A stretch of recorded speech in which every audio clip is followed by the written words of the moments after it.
শুভ সন্ধ্যা। সকলেই কেমন আছেন? আশা করছি ভালো আছেন। বাংলা বছরের শেষ দিন অর্থাৎ চৈত্র মাসের শেষ দিনকে বলা হয় চৈত্র সংক্রান্তি। বছরের শেষ দিন হিসাবে পুরাতনকে বিদায় ও নতুন বর্ষকে বরণ করার জন্য প্রতি বছর চৈত্র সংক্রান্তি ঘিরে থাকে বিভিন্ন উৎসবের আয়োজন। আজ চৈত্র সংক্রান্তি উপলক্ষে আমি আমার ঘর আনাচে কানাচে বিভিন্ন জায়গায় বিভিন্ন ধরনের ময়লা পরিষ্কার করেছি। আমার মেয়ের জন্য অনেকগুলো খাবার ওর বাবা নিয়ে এসেছে, সেগুলো সে প্যাকেট থেকে বের করছে। ডিম দিয়ে আলু রান্না। একটি কড়াইতে হালকা তেল দিয়ে নিয়েছি, অপর পাশে আরেকটি কড়াই বসিয়ে নিয়েছি। কড়াইয়ে তেলের মধ্যে এবার ডিমগুলো ছেড়ে দিয়েছি। এবার ডিমগুলোর মধ্যে হালকা লবণ ও হলুদ দিয়ে নিব। হালকা লবণ ও হলুদ দেওয়ার পর হালকা করে 1-2 মিনিটের জন্য নেড়ে চেড়ে নিব।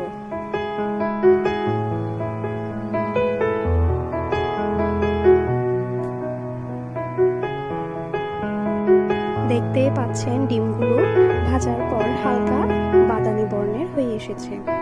এবার অপর দিকে চুলোয় যে কড়াইটি বসিয়েছিলাম সেই কড়াইয়ের মধ্যে প্রথমে তেল দিয়ে নিব। তেল দেওয়ার পর সেখানে তেজপাতা, পেঁয়াজ বাটা, আদা বাটা দিয়ে নিলাম।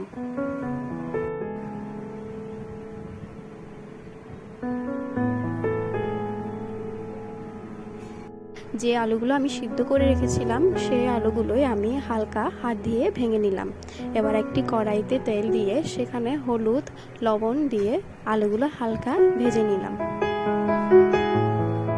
আলুগুলো হালকা ভাজা হওয়ার পর নেড়ে চেড়ে এবার অপর পাশে যে কড়াইতে আমি মশলাটা দিয়েছিলাম সেখানে এবার নুন হলুদ মশলা দেওয়ার পালা।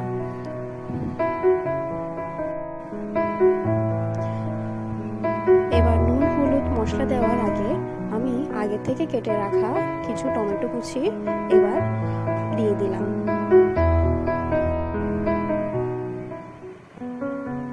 টমেটো কুচি দেওয়ার পর দেখতে পাচ্ছেন কিছুক্ষণ নেড়ে চেড়ে নিলাম। এবার আমার প্রয়োজন মতো আমি সবগুলো মশলাই তরকারিতে দিয়ে নিলাম। এবার হালকা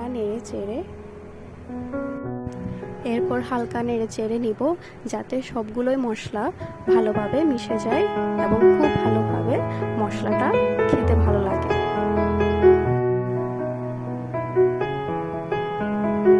এক 2 মিনিট আমি দেখছি অনবরত নাড়তে তারপর কিছুক্ষণের জন্য ঢাকনাটি দিয়েই দিলাম।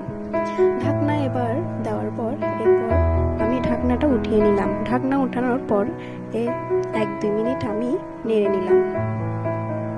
মশলাগুলো ভালোভাবে নেড়ে নেওয়ার পর এবার আগের থেকে ভেজে রেখেছিলাম যে আলুগুলো সেই আলুগুলো দিয়ে দিব।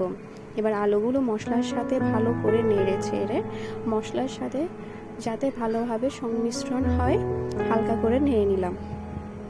দেখতেই পাচ্ছেন বন্ধুরা, হালকা করে নেড়ে নেওয়ার পর এবার আমি ঢাকনাটা দিয়ে দিলাম। ঢাকনা দেওয়ার পর 1-2 মিনিট পর করে আমি এবার ঢাকনাটা তুলে ফেলেছি। ঢাকনা তোলার পর এবার আমি হালকা করে পানি দিয়ে নিলাম। পানি দিয়ে নেড়ে চেড়ে নেওয়ার পর এবার আমার মেয়ের একটা হালকা ক্লিপ নিয়ে নিলাম যেখানে সে বসে গল্প করছে তার বোনের সাথে। এবারে আবারও এসে গেলাম আমি রান্নাঘরে এসে দেখলাম যে আমার তরকারি অলমোস্ট হয়েই গেছে। এবারে ভেজে রাখা ডিমগুলো দিয়েই দিলাম। ডিমগুলো দেওয়ার পর হালকা নেড়ে চেড়ে নেব যাতে ডিমের মধ্যে ভালো করে মশলাপাতি ঢুকে যায়। এবার আমার রান্না অলমোস্ট শেষ। দেখতেই পাচ্ছেন কি সুন্দর কালার এসেছে রান্নার মধ্যে। এবার আমি আমার হাজবেন্ডের অফিসে যাওয়ার জন্য টিফিনটা রেডি করে দিব। টিফিনের মধ্যে থাকছে চিংড়ি মাছ ভুনা, ডিম সেদ্ধ,